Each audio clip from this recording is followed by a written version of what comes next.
right, so a couple of years ago we have moved, and so I recently took the game out, the 3D board here, Talisman board, to look at it, see what the damage was from our move, assess that, and try to get some things fixed. And so I am taking a look at that and putting it together. There was a few things I needed to do, some loose trees and some little pieces, parts here that needed a little bit of a fix. But other than that, everything has been working just fine. And there was just a little bit of correction that I needed to do in terms of some pieces, parts that needed some love here and there. But looking at this whole process, I also wanted to put it together and run some games on it with some local friends, because that is something that I will be doing at the Pelicon, Galveston's new games convention that's coming up here in about 6 months or so. So I wanted to put it through its paces again, do a little bit of a run through on some games, etc. And so also through that process, I really started looking at what was available for it in terms of fan expansions. Now that 5th edition is out, have all of the 4th edition expansions, and have really been getting into some other ways to sort of look at the game and play it. And in particular, one of the things that I'm doing now is looking at the solo rules. So I have the solo rules piece here, and it's basically just a single page with the stranger sort of card here as well. But it also occurred to me that along with that, there are some other great expansions that I was putting together. I'm currently running the Orc campaign here with the solo rules sort of layered on there. And I recently discovered the Crypt also, so I'll be talking about that. And then Talisman Tales, which is another sort of a story element, that really plays on the emergent story that Talisman is just known for. So there's a lot to talk about, and so it looks like it probably would be the best thing to do is to just break it up a little bit and do a series of these expansion showcase videos, and we're going to start with the solo rules. And so without further ado, let's get into it.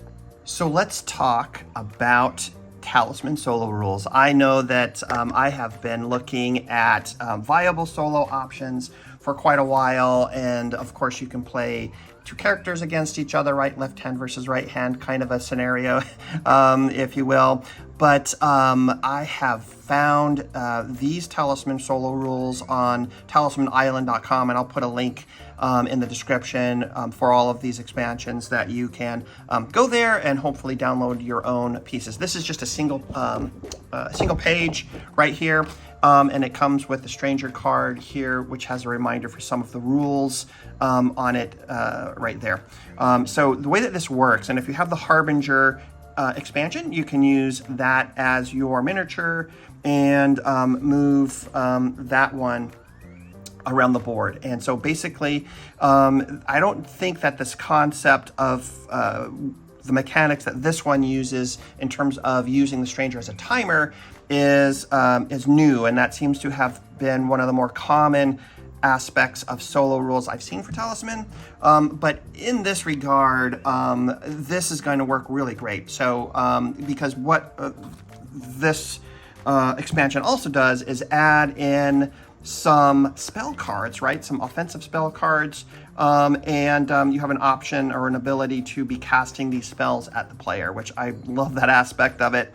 And the way that it works is you roll the dice. There's a stranger die that you roll, and so you roll your movement die, you roll the stranger die, and on a roll of 1 for the stranger die, the stranger moves 1 space.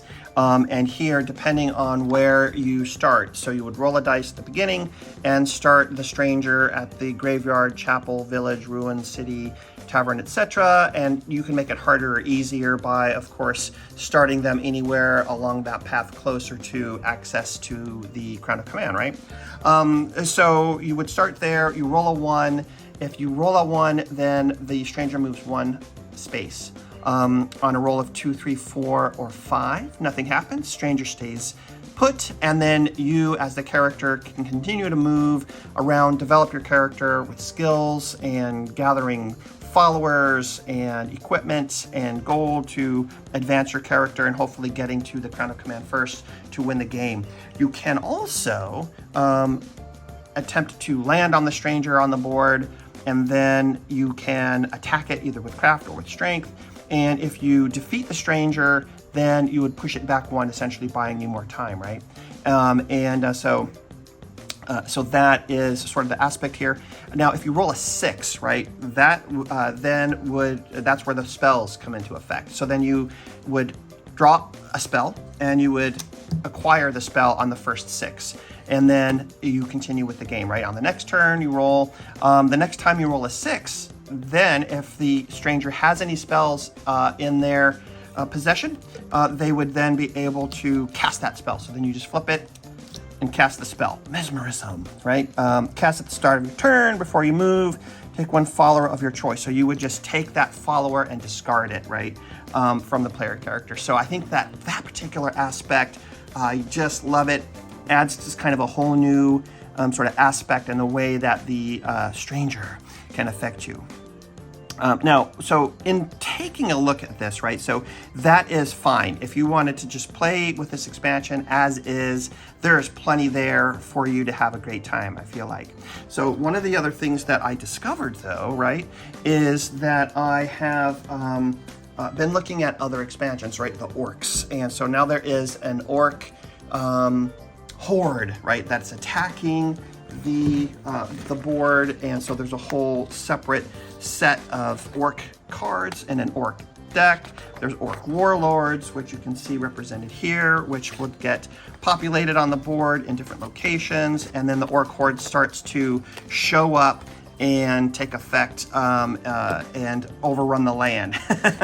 So with that in mind, right, there is another expansion called the Orc King, and so which had the Orcish King character card in here, and so I'm like, wow, look at that, that's really super cool.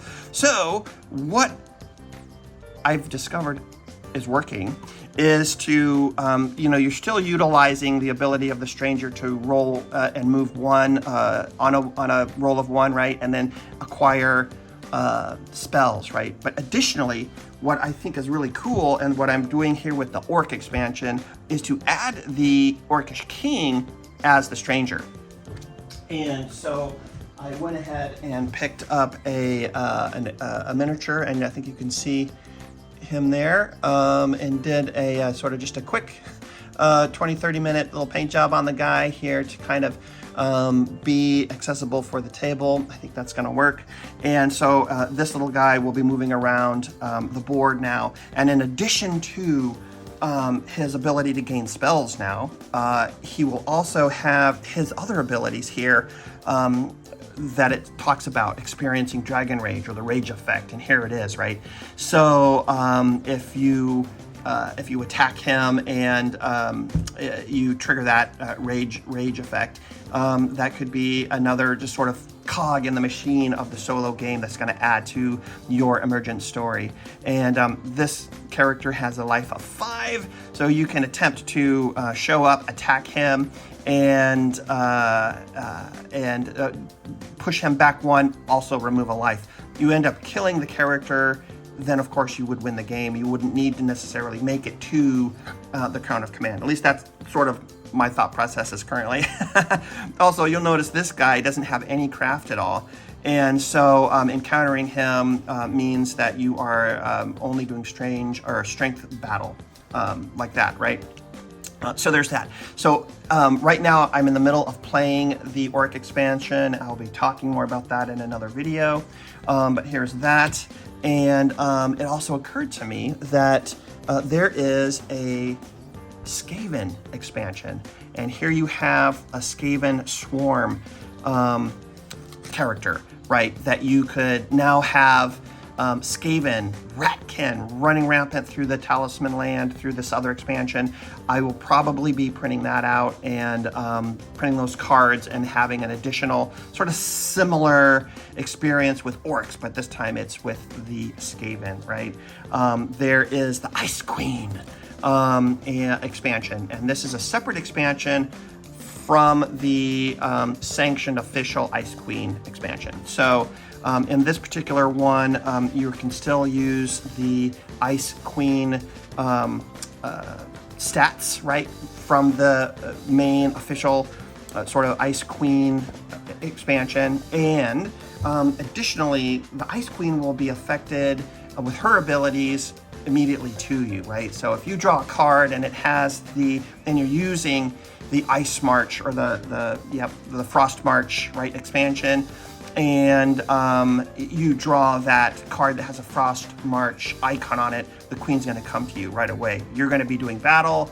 That might also put her closer to the Crown of Command. So I think there's lots of ability here to really play with this as a solo piece and make that happen. You can also use the dragons, right? And the Dragon King, and there's all of the different dragons for different stats, different abilities in here. And so another way for you to sort of interact with the stranger rules, just using the stranger's movement and ability to add spells to your characters, I think is just a great concept in moving this along as a solo variant. And then here we have the Eagle King and the Blood Moon Werewolf and the Demon Lord, all of these characters in here, probably Death too, right? I think I got that one as well. I have to take a look at that one.